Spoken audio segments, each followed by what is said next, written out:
Dali, kunin mo yung tali. Asan na? Wow, okay. Wait lang. Sama ka? Wait na. Let's go.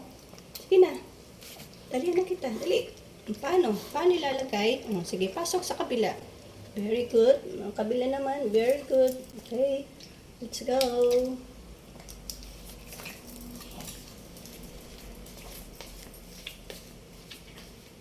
Ha? Asan tali mo? Kasama ka siya? Tara. Tali muna, tali muna. Talihan muna kita, dali. Wait lang, wait lang. Ito.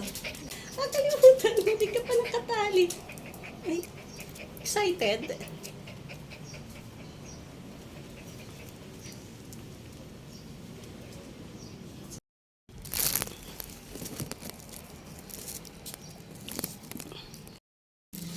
Let's go.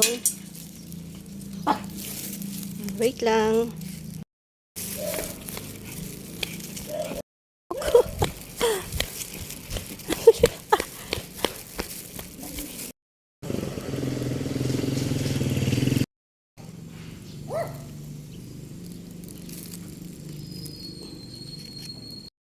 Yan, pag pinapasyal natin yung mga alaga natin, kailangan natin magdala ng ganitong gamit. Plastic at saka yung pang ano ng dumi niya. Maging responsable tayo pag nagdadala tayo ng alaga nating aso. Naman pag magdumi sila, hindi lang ngawin. Kailangan natin kunin yun. Ayan, oh. Hindi pa nga nakakalayo si Toffee. Nag-poop na. Huwag lang natin hayaang iwan yung poop sa daanan. Ganito kami lagi pag dinadala namin yung mga aso namin. Nagdadala kami ng plastic para in case mag-poop, kukunin natin, dadamputin natin. At syempre, tapon natin doon sa basurahan. Ako naman, dinadala ko sa bahay namin, doon ko tinatapos sa basurahan namin. Kasi nakakahiya naman kung sa kapitbahay ko itatapon. Alam niyo naman, poop to.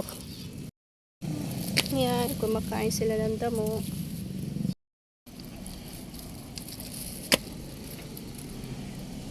Walang masyadong damo kasi nag-cutting grass sila.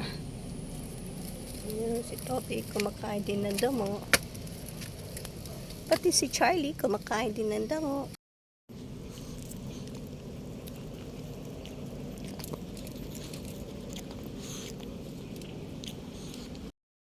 Dito mas madaming damo.